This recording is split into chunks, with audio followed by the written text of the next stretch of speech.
వ్యాసం వ్యాసకరం వందే మునిం నారాయణం స్వయం. యతః ప్రాప్తకృపా లోకా లోకా ముక్తా కలేర్గ్రహాత్. యస్య తుండాచ్యుతశ్చ్యుతో రాజతేయం రసాత్మకః. తమచ్యుతకథా కుంజే సుకూజంతం శుకం భజే. శ్రీధరం శ్రీధరం వందే శ్రీధరైకపరాయణం. శ్రీధరం శ్రీధరం వందే శ్రీధరైకపరాయణం. యస్యైవ శ్రీప్రసాదేన శ్రీధరేయం కృతిః కృతా. రాధాభక్తిర్హరిర్జ్ఞానం తాభ్యాం యా చ సమన్వితా. తాం శ్రీభాగవతీం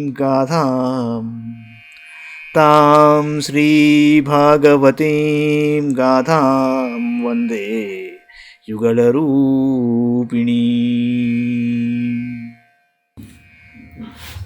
భాగవత మహాపురాణంలోని అష్టమ స్కంధంలో 9వ అధ్యాయంలో ఉన్నాం. మోహిని రూపమును దాల్చిన శ్రీహరి అమృతమును పంచు. శ్రీ శుకౌవాచ. తేన్యోన్యతో సురాః పాత్రం హరంతస్త్యక్త సౌహృదాః క్షిపంతో దంతస్యు ధర్మాణ ఆయాంతీం దదృశు స్త్రియం. అహో రూపమహో ధామహో అస్యా నమో వయః ఇతి తే తామభిధృత్య పప్రక్షోర్జాతహృక్షయాః. కా త్వం కంజపలాశాక్షి కుతో వా కిం చికీర్షసి. కస్యాసి వదత్ వామోరుమర్హంతీవ మనాంసినః. న వయం త్వామరైర్దైత్యైః సిద్ధగంధర్వచారణైః నాస్పృష్టపూర్వాం జానీమో లోకే కైశ్చ కుతో నృభిః. నూనం త్వం విధినా శుభ్రూః ప్రేషితాసి శరీరిణాం సర్వేంద్రియమనఃప్రీతిం విధాతుం సగృణేన కిం.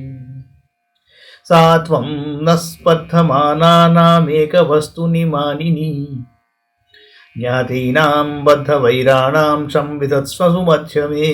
వయం కశ్యపదాయాదా భ్రాతరః కృతపౌరుషాః విభజస్వ యథా న్యాయం నైవ భేదో యథా భవేత్.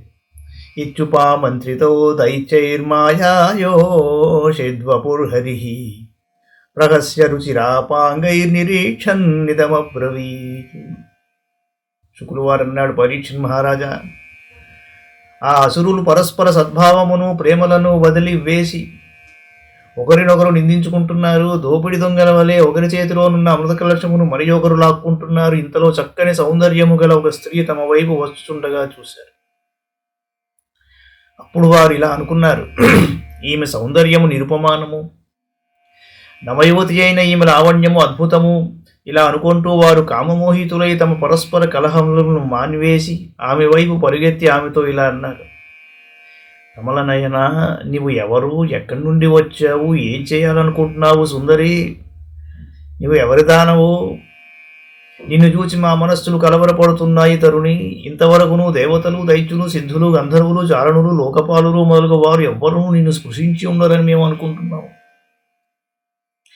ఇక మానవుల విషయం చెప్పనేలా. సుందరి, శరీరధారుల ఇంద్రియములకును మనస్సులకును తృప్తి కలిగించుటకై దైవము దయతో నిన్ను ఇచ్చడికి పంపించి ఉండవచ్చును. ఇది నిశ్చయము. మానిని, మేమందరం ఒకే జాతి వారం అయినను ఒకే వస్తువును అభిలషించుచున్నాము కనుక మాలో అసూయ ద్వేషములు ఏర్పడిపోయాయి. సుందరి, మా తగవును తీర్పుము. మేము అందరము కశ్యప ప్రజాపతి పుత్రులము, అన్నదమ్ములము. అమృతము కొరకై గొప్ప పరిశ్రమ చేశాం. న్యాయానుసారంగా నిష్పక్షపాత బుద్ధితో దీనిని మాకు పంచు. అందువలన మాకు ఏ విధమైన కలహము కలుగుకుండును.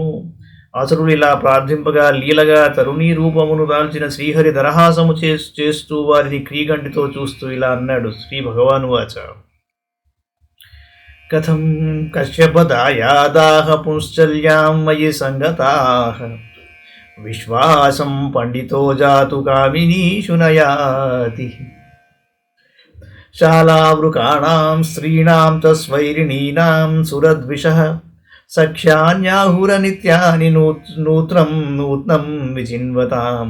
మీరు కశ్యప మహర్షి పుత్రులు, నేను కులటను న్యాయమును కలిగింపుమని నన్నెలా అడుగుతున్నారు? వివేకము గలవారు స్వేచ్ఛాచారులైన స్త్రీలను ఎన్నడూనూ విశ్వసింపరు దైత్యులారా. తోడేళ్ల యందు స్వేచ్ఛాచారిణులైన స్త్రీల యందు మైత్రి స్థిరంగా ఉండదు. తోడేళ్లు కొత్త మాంసం కొరకును, కొరటలు కొత్త పురుషుల కొరకును వెతుకుతుంటారు. శ్రీ శుకౌవాచ ఇతి తే క్షేళితైస్తస్యా ఆశ్వస్త మనసోऽసురాః జగసుర్భావగంభీరం దదుశ్చామృతభాజనం. తతో గృహీత్వామృతభాజనం హరిః బభాజ ఈషత్స్మితశోభయా గిరా యద్యభ్యుపేతం క్వచ సాధ్వ వా కృతం మయా వో విభజే సుధామిమాం.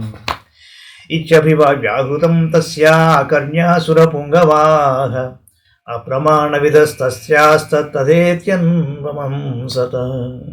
అధోపోష్యకృతస్నానా హుత్వా చ హవిషానలం దత్వా గోవిప్రభూతేభ్యः కృతస్వస్త్యయనాద్విజైః యథోపజోషం వాసాంసి పరిధాయ హతాని తే కుశేషు ప్రావిశన్ సర్వే ప్రాగగ్రేష్వభిభూషితాః.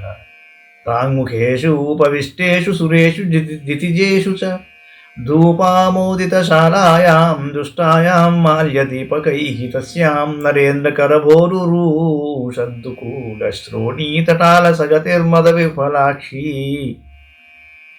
सा कूजती कनकनूपुरसिञ्जितेन कुम्भस्तनीकलशपाणिरथा विवेशतां श्रीसखीं कनककुण्डलचारुकर्णनासाकपोलवदनां परते पताक्ष्याम्.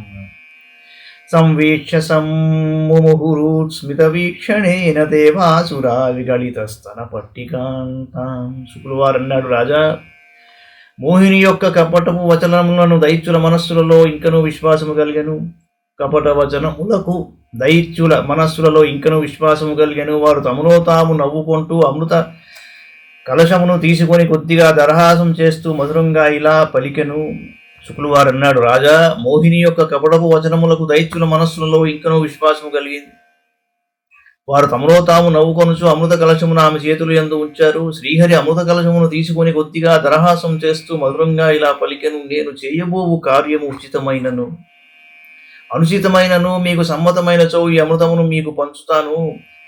దైత్య ప్రముఖులు ఆ మోహిని యొక్క మధుర వచనములను విన్నారు, కానీ వారు ఆ పలుకుల అంతరార్థమును గ్రహింపలేకపోయారు. కావున వారు ముక్తకంఠముతో మాకు సమ్మతమే అని పలికారు.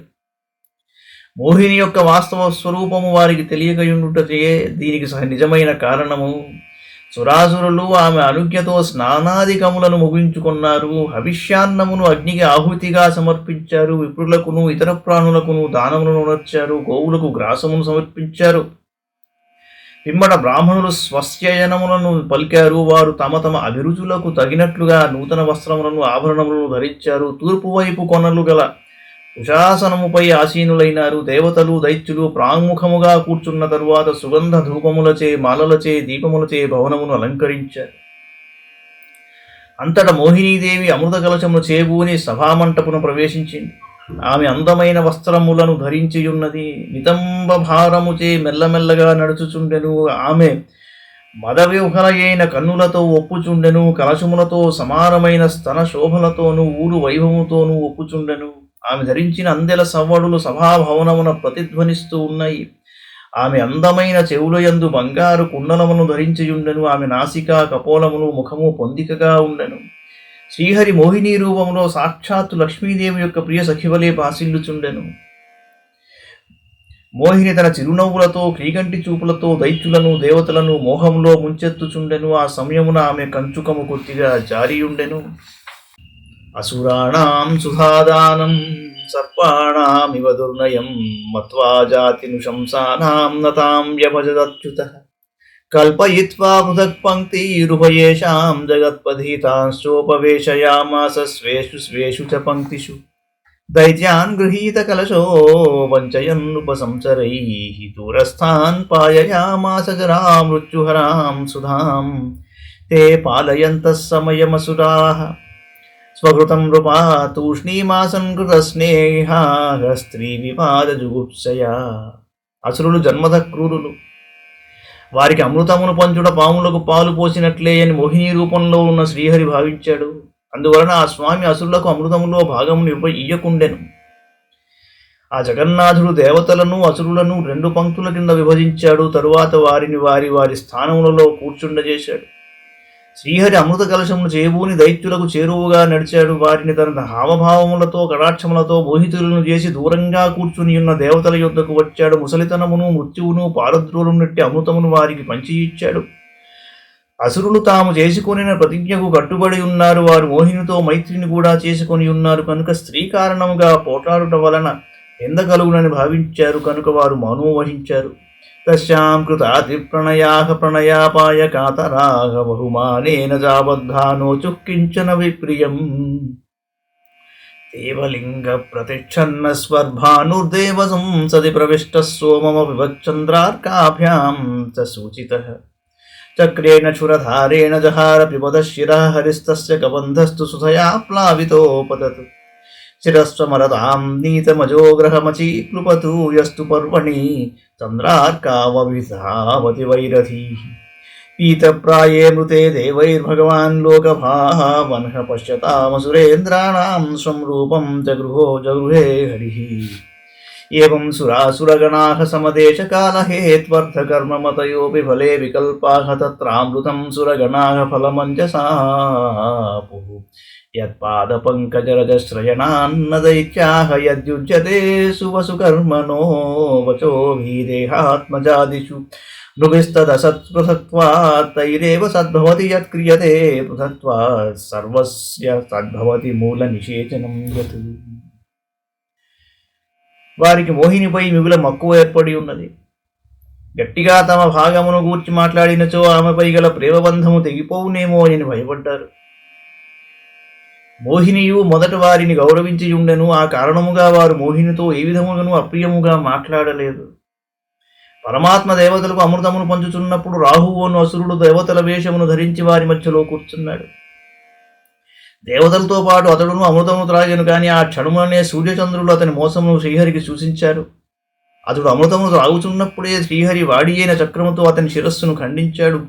ఆ రాహువు యొక్క మొండెమునకు అమృత స్పర్శ లేనందున అది శిరస్సు నుండి వేరై కింద పడెను. కానీ శిరస్సు మాత్రము అమరత్వమును పొందింది. బ్రహ్మదేవుడు దానిని ఒక గ్రహంగా చేశాడు. ఆ రాహువే సూర్యచంద్రులపై వైరమును పూని పూర్ణిమ అమావాస్య దినముల యందు వారిని ఆక్రమిస్తూ ఉన్నాడు. దేవతలందరూ అమృతము స్వీకరించుచుండగా సకల లోకములకు జీవనప్రదాత అయిన శ్రీహరి అసురులు చూచుచుండగానే మోహిని రూపమును త్యజించి తన యథార్థ రూపమును ధరించాడు. రాజా, చూశావా, దేవదానవులు ఒకే సమయమున ఒకే ప్రయోజనము కొరకు ఒక వస్తువును ఆశించి సమానముగా శ్రమపడ్డారు. కానీ వారికి లభించిన ఫలితములలో పెద్ద మార్పులు జరిగినవి. దేవతలకు మాత్రము వారి పరిశ్రమకు ఫలితమైన అమృతము సులభంగా లభించెను. ఏలయన వారు శ్రీహరి పాదపద్ములను ఆశ్రయించి ఉన్నారు. శ్రీహరి ఎడ విముక్త గల వారగుటచే అసురులు శ్రమపడినను అమృతము మాత్రము వారికి దక్కలేదు. మానవుడు తన ప్రాణములు, ధనము, కర్మలు, మనసు, వాక్కు మొదలగు వాటి ద్వారా తన శరీరము కొరకు, భార్యాపుత్రాదుల కొరకు ఎంతగా శ్రమించినను అది అంతయును వ్యర్థమే అవుతుంది. ఏలయన మూలమునందు భగవద్బుద్ధి లేకపోవుటచే అతనికి భేదబుద్ధి కలుగుతుంది. కానీ మానవుడు ప్రాణములు మొదలగు వాటి ద్వారా భేదభావరహితముగా భగవంతుని సేవించినచో అతని శరీరమునకును, బంధుమిత్రులకును, సమస్త లోకమునకును సత్ఫలితమే కలుగుతుంది. వృక్షము యొక్క మూలమును తడిపినచో దాని కొమ్మలకు, రెమ్మలకు, ఆకులకు అన్నింటికి నీరు లభిస్తుంది. అలాగే భగవంతుని కొరకు భగవదర్పణ బుద్ధితో కర్మలను చేసినచో వాటి సత్ఫలితములందరికీ లభించును. ఇది శ్రీమద్భాగవతే మహాపురాణే పారమహంస్యాం సంహితాయాం అష్టమస్కంధే నవమోऽధ్యాయः. మంగళం భగవాన్ విష్ణుః, మంగళం గరుడధ్వజः, మంగళం పుండరీకాక్షో, మంగళాయతనో హరిః. సర్వం శ్రీకృష్ణార్పణమస్తు.